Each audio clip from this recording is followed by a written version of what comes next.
हम लोग last topic जो डिस्कशन में रखे थे वो क्लोज पैकिंग में थे और हम लोगों ने जानकारी ले रखा था कोऑर्डिनेशन नंबर इन 1 डायमेंशन, कोऑर्डिनेशन नंबर इन 2 डायमेंशन, कोऑर्डिनेशन नंबर इन 2 डायमेंशन पर जो हम लोग बात कर रहे थे ये हम लोग को कहता है कोऑर्डिनेशन नंबर इन 2 डायमेंशन। अब जब 2 डायमेंशन पर हम लोग बात किया तो उसकी बात की जानकारी हम लोग ये रखते हैं कि इसमें हम लोग x और y डायरेक्शन को कंसीडर करते हैं। और जब x y डायरेक्शन को हम लोग कंसीडर किया था तो इसमें हम लोगों ने 2 क्लासेस को ध्यान रखा था, एक स्क्वायर क्लोज पैकिंग जिस पर हम लोगों ने ऑलरेडी डिस्कशन किया और ये जानकारी लेने की कोशिश किया कि इसका कोऑर्डिनेशन नंबर क्या हो जाता है, 4 होता है। आज की वीडियो में हम लोग डिस्कशन में रखेंगे हेक्सागोनल क्लोज पैकिंग। यहाँ पर हम लोग बेसिकली ये बात को दिमाग में बैठाना चाहिए, this one has the better coordination number in comparison to square close packing. How? तो इसके जो क्लोज एसोसिएट्स हैं वो केवल 52.4% ऑक्युपाई कर पाए जाते हैं और इसके जो हैं वो 60.4% ऑक्युपाई करते हैं। तो जब जो ज़्यादा ऑक्युपाई करेगा तो उसके अरेंजमेंट्स बेटर होते हैं in comparison to next one having the lesser percentage. तो हेक्सागोनल क्लोज पैकिंग में हम लोग थोड़ी सी जानकारी लेंगे, फिर हम लोग इसके पैकिंग इन स्पेस को समझने की कोशिश करेंगे। तो यहाँ पर अगर हम लोग आइटम्स को अरेंज करते हैं, ये आइटम्स हम लोगों ने लिया और ये बेसिकली ध्यान हम लोग को रखना है कि जिसके जो गैप्स हैं ये उल्टा हम लोग बना रहे हैं, हम लोग नीचे से चलेंगे और नीचे से जब जानकारी में रख रहे हैं ये अरेंजमेंट हम लोगों ने रखा, ये गैप्स में नेक्स्ट आइटम्स को हम लोगों ने अरेंज किया। तो फिर आगे गैप्स को अगर हम लोग देखेंगे तो ये किस फॉर्म्स में हो जा रहा है, पिरामिडल फॉर्म्स में। अगर हम लोग इस सेंट्रल आइटम को कंसीडर करते हैं तो ये सेंट्रल आइटम है, तो इसके जो सरकमफ्रेंस से टचेस बाउंड्री जो आ रहा है वो एक, ये 2, 3, 4, 5 और 6। तो अगर हम लोग इसको मिला देते हैं तो all together how many item touches the boundaries of the central item, they are 6 in number. तो इसके जो कोऑर्डिनेशन नंबर हो जाएंगे वो हम लोग के लिए 6 हो जाएंगे। तो इसमें अगर हम लोग कह सकते हैं इसके अरेंजमेंट्स के बारे में तो हम लोग कह सकते हैं the sphere of the second row fit into the depression गड्ढा होता है, याद होना चाहिए, डिप्रेशंस जिसको हम लोग कहते हैं also called voids in between the, दो स्फीयर के बीच में मिल रहा है, in between the spheres of the first, पहला रो के जो हम लोग कंसिडर करेंगे तो उसके जो डिप्रेशन मिलेंगे तो इस पर इन सच एन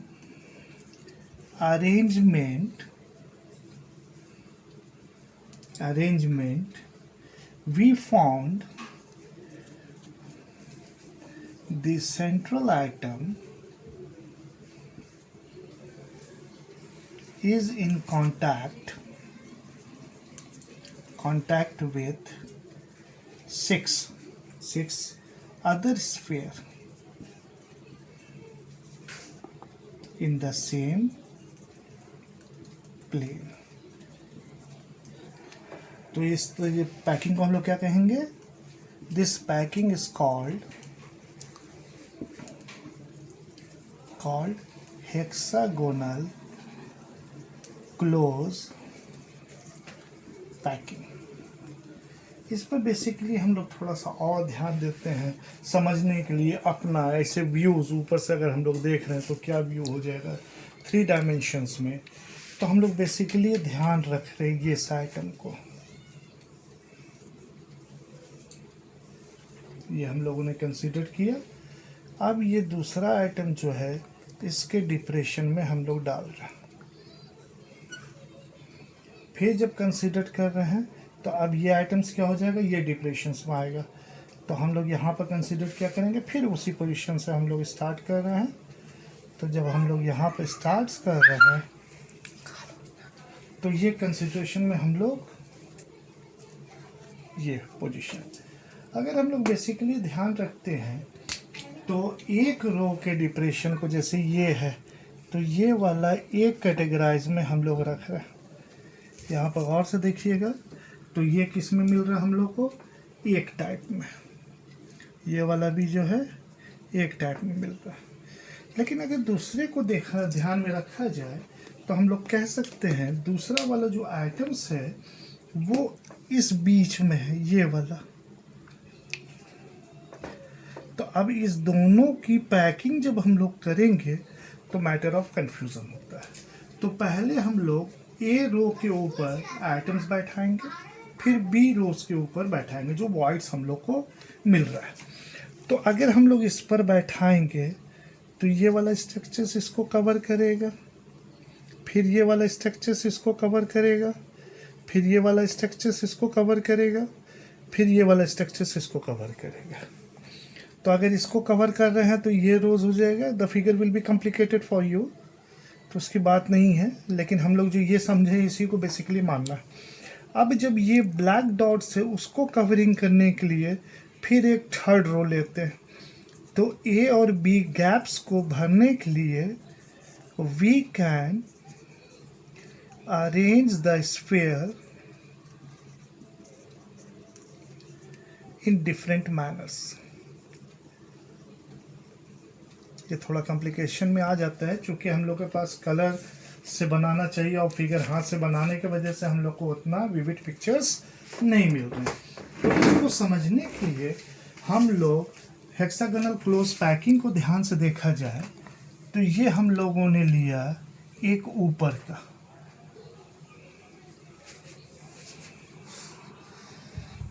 फिर एक हम लोग ये ले रहे हैं ये सेंट्रल आइटम को, इसको हम लोग डार्क कर देते हैं।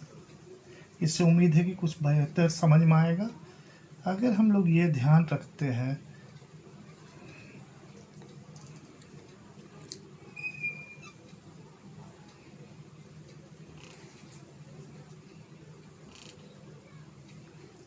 तीन ठीक है, ये थोड़ा सा ऐसे आता है, बेहतर होता है फिगर एनीवे। और फिर इसी का नीचे अगर हम लोग ध्यान रखते हैं तो ये अरेंजमेंट्स हम लोग को मिल रहा है। तो ये कोऑर्डिनेशन नंबर क्या हम लोग को मिल जा रहा है, ये HCP का मिल रहा है, और इसका कंसिडरेशन हम लोग क्या करेंगे 12। तो चूंकि ये 3 डायमेंशंस में हम लोग कंसिडर करते हैं, तो इस बेसिकली चीज़ों को अगर हम लोग ध्यान रखते हैं तो इसके अरेंजमेंट्स इस पॉइंट से जो हम लोग अर्लियर पहले पढ़े हैं कलरफुल मेथड्स में, इसी को हम लोगों ने इस तरह से अरेंज किया। अब ये वाला इस पर पुट हो जाएगा और ये वाला इस पर पुट हो जाएगा। तो टोटल नंबर ऑफ स्फीयर अगर हम लोग काउंट करें तो 1 2 3 4 5 6, ये 6 हो गया, 7 8 9 हो गया, इधर फिर ऊपर जा रहे हैं 10 11 और 12। तो ये अरेंजमेंट्स हम लोग को मिलता है जिसका कोऑर्डिनेशन नंबर हम लोग को 12 मिलते हैं। और अरेंजमेंट इसके जो है HCP एंड CCP के सेम रहेंगे, हैविंग द कोऑर्डिनेशन नंबर 12। तो ये चीज़ों से हम लोग बेसिकली ये बात ध्यान से समझा कि what is the arrangement of square close packing and hexagonal close packing. एक और हम लोग अगर पैकिंग पर बात कर रहे थे इसी का 3 डायमेंशंस का, 3 डायमेंशन पिक्चर्स को ध्यान में रखते हैं। पिक्चर्स को इसमें अगर हम लोग ध्यान रखें तो अरेंजमेंट्स देखिएगा, इसको कॉम्प्लिकेटेड तो है ही,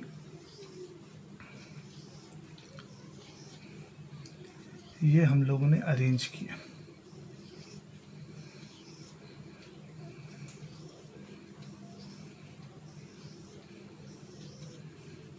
ये 4 हम लोगों ने कंसीडर किया।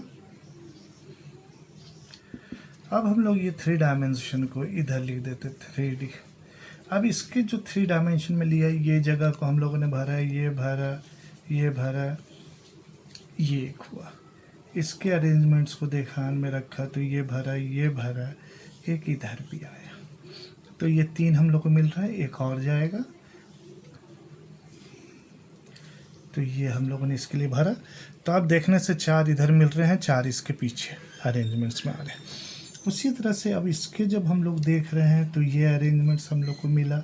अब ये वाला इस तरह से जा रहा है, वही बेसिकली हम लोग इस पर भी ध्यान रखा, और यही बेसिकली हम लोग इस पर भी ध्यान रख रहे हैं, और ये वाला जो है इसके लिए। तो ध्यान से रखता है कि ये बॉक्स ऐसे, फिर ऐसे साइड्स भी जो है बैक से है, तो ये क्या हम लोग को स्ट्रक्चर्स गवर्न कर दे रहा है। It is in the form of cuboid natures, और क्यूबाइड नेचर्स के होंगे तो इस अरेंजमेंट्स को अगर हम लोग कंसीडर करते हैं तो ये हम लोग के लिए कोऑर्डिनेशन नंबर जो रखेगा वो 12। ये जानकारी हम लोगों ने लिया था arrangements, coordination number in 1 dimensions, 2 dimensions and 3 dimensions. तो इसी पर अगर हम लोग आगे बात करते हैं तो वो एरिया कहलाता है हम लोग के लिए इंटरस्टिशियल साइट्स। इंटरस्टिशियल साइट्स को अगर ध्यान रखा जाए तो इसको कॉमनली हम लोग कहते हैं वॉइड्स, और वॉइड्स का हम लोग अगर और बात करें तो इसको हम लोग कहते हैं इंटरमॉलिक्यूलर स्पेस। इंटरमॉलिक्यूलर स्पेस को अगर समझने में थोड़ी सी दिक्कत हो जाती है तो हम लोग इसको ध्यान में अभी ले लेते हैं, कोई दिक्कत नहीं है समझने में। ये कहता है कि 2 एटम्स के बीच में जो रिक्त स्थान है, ये वाला, ये जो अरेंजमेंट है जिसको हम लोग कलर कर रहे हैं, इसी को हम लोग कहते हैं इंटरमॉलिक्यूलर स्पेस या वॉइड्स या इंटरस्टिशियल साइट्स। तो इंटरस्टिशियल साइट्स जो हम लोग पढ़ेंगे या वॉइड्स जो पढ़ेंगे, ये हम लोग के लिए वॉइड्स जो पढ़ना है वो केवल 2 पढ़ना है। एक जो पढ़ना है टेट्राहेड्रल वॉइड्स, और जो पढ़ना है एक दूसरा दैट इज ऑक्टाहेड्रल वॉइड्स। तो इसका डिस्कशंस जो है हम लोग इस पर इंटरेस्टिंग है, इसके एक्चुअल शेप्स को देख करके इसको समझने के लिए बहुत इजी टॉपिक्स है, बहस करने की बात नहीं है। हम लोग अभी देख लेते हैं इसको, how easy the topic is.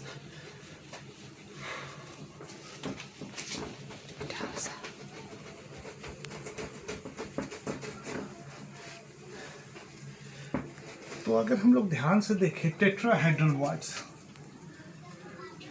Tetrahedral voids पर जब बात करें, टेट्रा का मतलब 4। अगर बेसिकली ध्यान से देखा जाए कि 3 जो है, ये 3 हम लोगों ने सर्कल लिया जो एक दूसरे के टचेस में है, और अगर हम लोग इसके गैप्स जो है, ये गैप जो हम लोग ध्यान दिया तो ये गैप्स है, ये वॉइड्स है, इसको भरने के लिए, पैचिंग करने के लिए एक वॉइड्स हम लोग एक स्फीयर ऊपर से रखते हैं। ये अरेंजमेंट क्या हुआ 2D।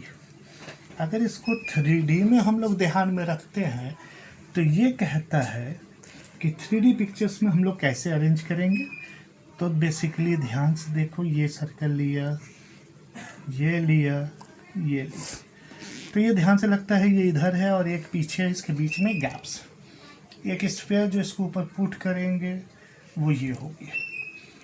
तो अब हम लोग इसके ऊपर पुट करेंगे तो ये जो बीच में गैप जो हम लोग को नज़र नहीं आ रहा है, ये वाला गैप्स को हम लोग को फिल करना है। तो इस स्ट्रक्चर्स को कहा जाए तो अरेंजमेंट्स हम लोग को क्या मिल रहा है, एक यहाँ, एक यहाँ, एक यहाँ। तो इस अरेंजमेंट्स को ध्यान से देखिएगा, ये इसके साथ है, ये इसके, तो ये स्ट्रक्चर्स पर अगर हम लोग बात कर रहे हैं तो वॉइड जो बीच में मिल रहा है वो कुछ इस तरह से वॉइड्स मिल रहा है, और इसका स्ट्रक्चर्स को हम लोग कहते हैं टेट्राहाइड्रॉन, और इसी वजह से इसको हम लोग कहते हैं टेट्राहेड्रल वॉइड्स। तो अब कहता है कि इसको कैसे बनेगा, तो इसकी जानकारी लेने के लिए हम लोग एक बेसिकली ध्यान रखते हैं, एक टेट्राहेड्रल वॉइड्स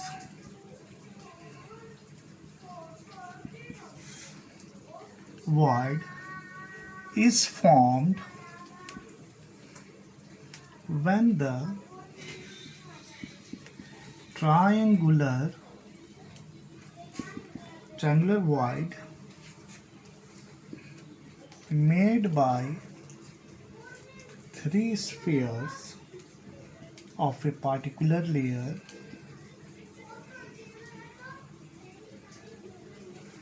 and touching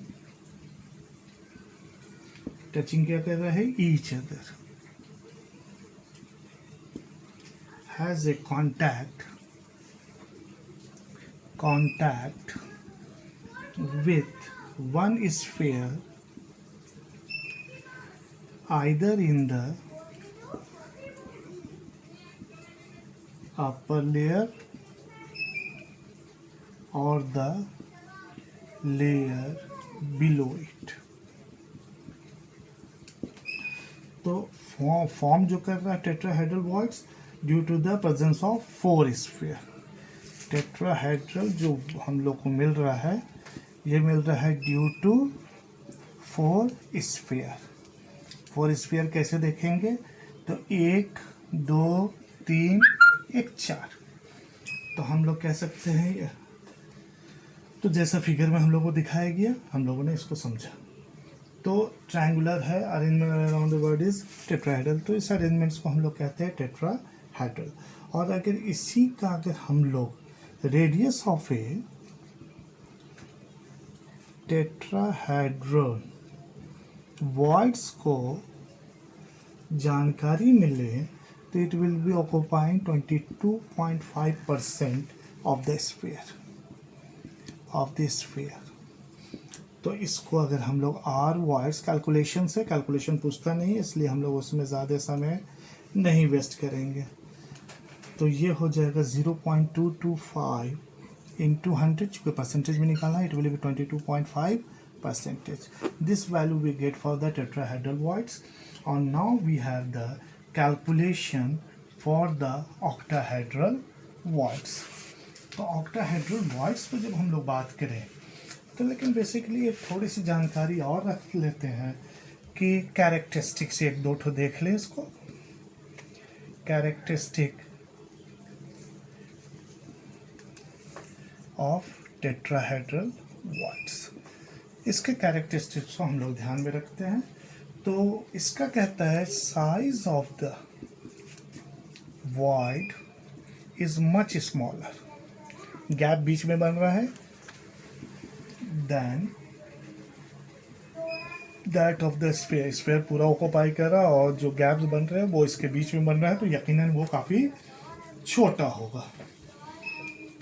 तो अब कहता है कि अगर साइज जो है स्फीयर का बड़ा कर देंगे, तो यकीनन वॉइड्स का गैप जो है वो भी बढ़ेगा. जैसे इसको समझने के लिए हम लोग देखें, ये स्फीयर हम लोगों ने लिया, तो ये थोड़ा सा गैप मिला, लेकिन अगर स्फीयर बड़ा ले लेंगे तो यकीनन ये वॉइड्स भी बढ़ेगा. तो उस पर हम लोग को ध्यान नहीं रखना, वो जस्ट इलाबरेट करने के लिए हम लोग इस्तेमाल करते हैं. दूसरा कहता है कि रेडियस ऑफ टेट्राहेड्रल वॉइड्स जो है वो कितना हम लोग को मिल रहा है, इज यहाँ पर देखा था 22% में, लेकिन ऐसे है 0.225. तो कंपेयर किससे कर रहे हैं, स्फीयर से, as compare to the sphere. अगर तीसरी बात करें तो हम लोग कह सकते हैं ये जो है tetrahedral does not indicate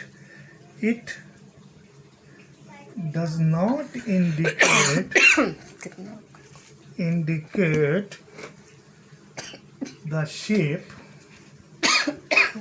of the voids.